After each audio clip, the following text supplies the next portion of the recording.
The €50 million lawsuit was supposed to destroy me. Instead, it gave me exactly what I needed, a reason to stop hiding.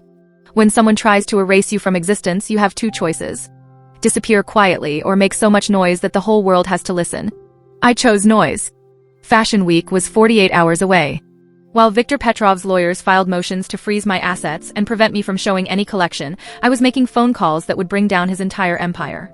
Because the one mistake powerful men always make is underestimating how much evidence angry women can collect. Marie found me in the hidden workshop at dawn, surrounded by laptops, financial documents, and 3 years' worth of recorded conversations. She looked terrified and exhausted, like someone carrying news that could kill. "There's something you need to know about Fashion Week," she said, setting down a thick manila folder. "Something about who's really behind your collection." I looked up from the computer screen where I'd been tracing Victor's money through shell companies and offshore accounts. "What do you mean?" "Margot called me. Your old classmate from fashion school. She's been working for her Aunt Celeste all this time, feeding them information about your work, your processes, your inspiration sources." The betrayal hit like a physical blow. Margot Dubois. The girl who had tormented me in school, who had questioned my belonging in their elite world. She had been reporting on me from the beginning. "But that's not the worst part," Marie continued, opening the folder. "Look at these." Inside were photographs of my upcoming Fashion Week collection. Not sketches or early prototypes. Finished pieces. Professional photography. Complete documentation of work that was supposed to be secret until the runway show. How is this possible? "These pieces are locked in the workshop. Only we have access." Marie's expression grew even more pained. "That's what I need to tell you. Gabriella has been photographing everything. Every piece, every fitting, every detail. She's been selling the documentation to Celeste's network." The world tilted sideways. Gabriella. My head seamstress. My mentor. The woman who had taught me that beautiful things come from broken places. The one person I had trusted completely throughout this entire nightmare. "Are you certain?" Marie pulled out her phone and played a recording. Gabriella's voice, speaking Italian to someone I couldn't identify. "The collection is nearly complete. 12 pieces, all documented. The fashion show will be irrelevant. We'll have mass-produced copies in stores before she even walks the runway." The scope of the betrayal was breathtaking. Not just stealing my designs, but manufacturing them in advance. Flooding the market with copies before the originals ever appeared. Making my Fashion Week show look like I was copying mass-produced clothing instead of creating original art. How long has this been going on? Since the beginning. Since your first collection. Every design you've ever created has been photographed, copied, and sold to fast fashion manufacturers. You've been funding your own destruction. I looked around the workshop where Gabriella had spent months helping me create miracles from silk and crystal. Every conversation we'd shared, every technique she'd taught me, every moment of apparent loyalty had been a lie. The woman I trusted most had been my greatest enemy all along. Gabriella arrived at the workshop that afternoon like she owned it. Confident, maternal, carrying the sewing kit that had created so much beauty and so much betrayal.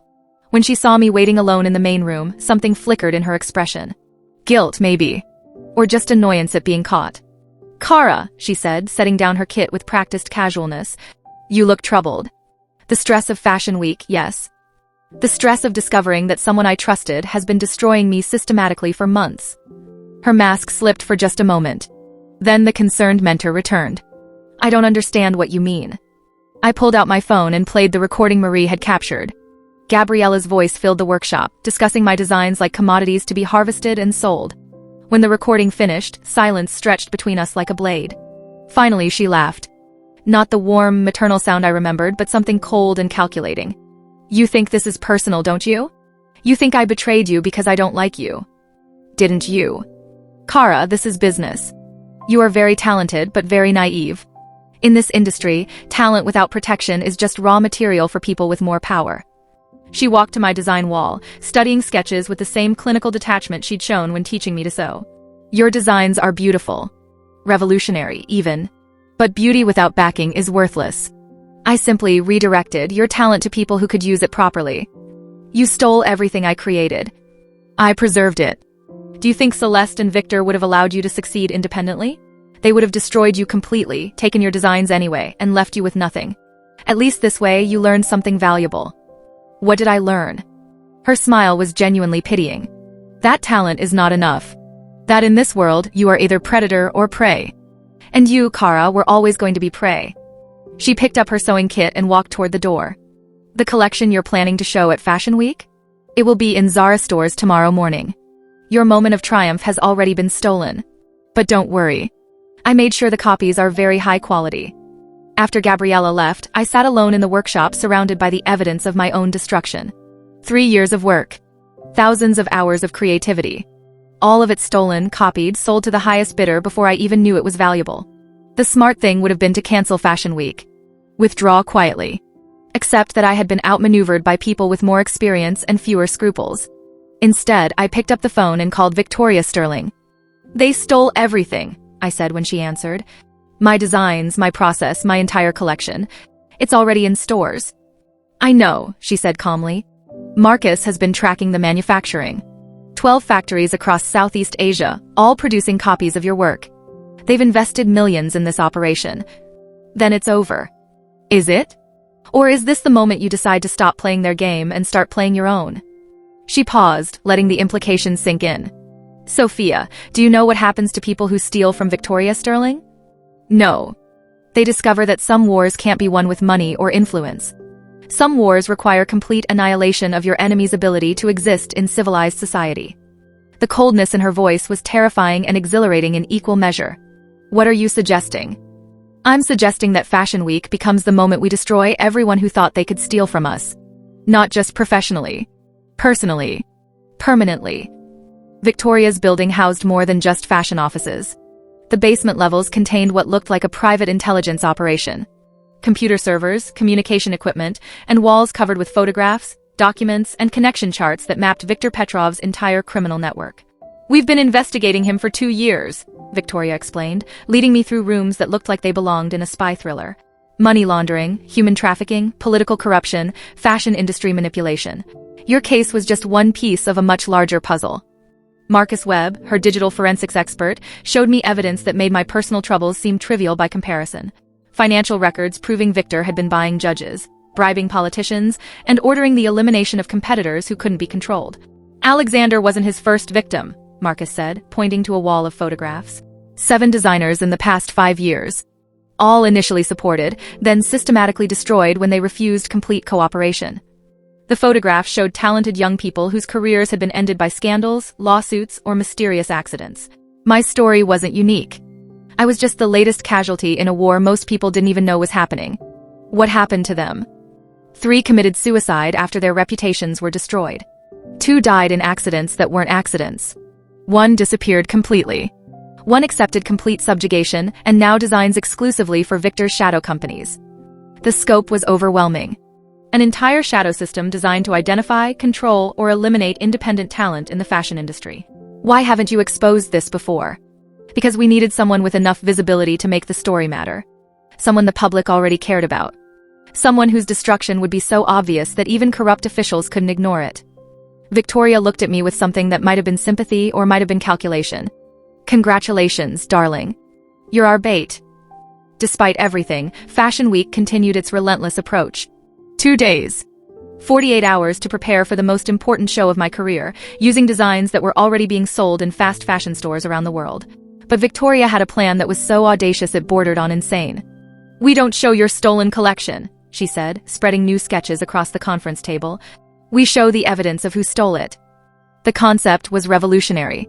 Instead of traditional fashion presentation, we would create a multimedia experience. Models would walk the runway wearing my designs while screens showed real-time footage of those same designs being manufactured in illegal factories. Fashion show as criminal investigation. Art exhibition as evidence presentation. "The audience will watch your creations being stolen in real time," Victoria explained. "They'll see the factories, the workers, the systematic theft of intellectual property. They'll understand that this isn't just about fashion. It's about a criminal enterprise that treats human creativity like raw material to be harvested." The technical requirements were staggering. Live satellite feeds from 12 countries. Synchronized video presentation. Legal documentation that could withstand international scrutiny. All organized in 48 hours by people who apparently had resources most governments would envy. Can we really pull this off? "Darling, I've been planning this for 2 years. Your Fashion Week show is just the delivery mechanism." 24 hours before the show, Thomas appeared at the workshop carrying information that changed everything I thought I knew about the conspiracy against me. "Victoria Sterling isn't who you think she is," he said without preamble. What do you mean? He pulled out a folder containing financial documents that made my head spin. Shell companies, investment partnerships, offshore accounts connecting Victoria's empire to Viktor Petrov's network. They're business partners. Have been for years. The investigation, the evidence collection, the plan to expose him at Fashion Week. It's all theater designed to eliminate Viktor and consolidate power in Victoria's hands. The betrayal was so complete it was almost beautiful in its architecture. Victoria hadn't been investigating Viktor to stop him. She had been documenting his operations to take them over. But she's been helping me. Supporting me. Fighting for me. She's been using you. Your talent, your scandal, your visibility. Everything that's happened has been orchestrated to position her as the legitimate authority in luxury fashion while discrediting Viktor as a criminal. Thomas showed me more documents. Communication records between Victoria and Celeste Dubois. Financial transfers that funded the very sabotage operations that had nearly destroyed me. Investment partnerships that would make Victoria the primary beneficiary of Viktor's downfall. The Fashion Week show isn't designed to expose corruption. It's designed to eliminate Viktor's competition and establish Victoria as the undisputed power in the industry. The implications were staggering. Every moment of apparent support had been manipulation. Every gesture of protection had been positioning for greater control. I wasn't Victoria's ally. I was her weapon. Why are you telling me this? Because despite everything, I still believe you deserve better than being used by people who see you as a tool rather than a person. He handed me a USB drive. That contains everything. All of Victoria's real communications. All of her financial connections to Viktor. All of the evidence that proves she's been orchestrating both sides of this war. What am I supposed to do with this? Whatever you think is right. But remember, once you know the truth, pretending ignorance becomes complicity. Alone in the workshop with Thomas's evidence, I spent the night discovering the true scope of my manipulation. Victoria Sterling hadn't rescued me from Viktor Petrov's conspiracy. She had been running a parallel conspiracy with the same ultimate goal, complete control of independent talent in the luxury fashion industry. The USB drive contained 3 years of communication between Victoria and Viktor. Initially partners, then rivals, then enemies fighting for control of the same criminal enterprise. My case hadn't been about justice. It had been about market share. Victoria's investigation of Viktor was real. But its purpose wasn't exposure, it was acquisition. She planned to use the evidence to force Viktor's withdrawal from European markets, leaving her as the dominant power in fashion industry manipulation. The designers Viktor had destroyed hadn't been random victims. They had been potential assets that Victoria couldn't acquire through Viktor's network. Their destruction served both partners by eliminating independent competition. Even Alexander's death had been orchestrated by Victoria, not Viktor. Alexander had discovered the partnership and threatened to expose both sides of the conspiracy. His suicide had been convenient for everyone except Alexander. The most devastating revelation was personal. My talent hadn't attracted Viktor's attention by accident. Victoria had identified me 2 years ago as a potential asset and had orchestrated my entire journey. The scholarship to Paris. The introduction to elite fashion circles. Even my meeting with Alexander had been arranged by Victoria's network. I hadn't been fighting for my independence. I had been performing in a play where both the hero and villain were controlled by the same director. Fashion Week arrived like a storm of anticipation and dread. The venue was packed with industry insiders, international media, and celebrities who had come to witness either my triumphant vindication or spectacular destruction. Victoria found me backstage, radiant with confidence and barely contained excitement. "Are you ready to make history, darling?" Which history would that be? The official version or the real one? Something flickered in her expression. "I'm not sure what you mean." I pulled out Thomas's USB drive. "I mean the history where you and Viktor were partners until you decided you wanted the entire empire for yourself." The mask dropped completely. Victoria Sterling, fashion patron and apparent ally, disappeared. In her place stood someone cold, calculating, and absolutely ruthless. "How long have you known?" "Long enough to understand that I was never fighting for my independence. I was just choosing between different forms of slavery." She studied me with the detachment of a scientist examining an interesting specimen. "And what do you propose to do with this knowledge?" "I propose to burn down both your houses." Her laugh was genuinely amused. "With what resources?" "You're facing criminal charges, civil lawsuits, and professional destruction. Your designs have been stolen and mass-produced. Your reputation is in ruins. You have no power here." "Don't I?" I walked to the runway entrance, where models were lined up wearing my stolen designs while screens prepared to show their manufacture in illegal factories. The audience was waiting for a fashion show that would expose Viktor's crimes while establishing Victoria's legitimacy. Instead, they were about to get something completely different. "Ladies and gentlemen," I said, taking the microphone, "welcome to Fashion Week. My name is Sophia Chen, and I'm about to show you how the luxury fashion industry really works." What followed was the most devastating 15 minutes in Fashion Week history. Instead of a traditional runway show, I transformed the venue into a courtroom where the entire luxury fashion industry stood trial. The screens that were supposed to show Victor's factories instead displayed Victoria's financial records, her communications with Victor, her orchestration of designer destructions, her systematic acquisition of talent through manipulation and control. "You've been told that I'm a criminal," I said, my voice carrying across the stunned silence, "that I stole designs, laundered money, betrayed investors. Some of that is true. But what you haven't been told is who created the evidence of my crimes and why." Model by model, I revealed the truth. Each outfit represented a different aspect of the conspiracy. The gown worn by the first model was accompanied by documentation of how Victoria had orchestrated my meeting with Alexander. The second outfit coincided with evidence of how she had funded the plagiarism scandal. "Viktor Petrov is a criminal," I continued, "but so is Victoria Sterling. They weren't enemies fighting for my soul. They were partners fighting for market share. And I was the commodity being traded."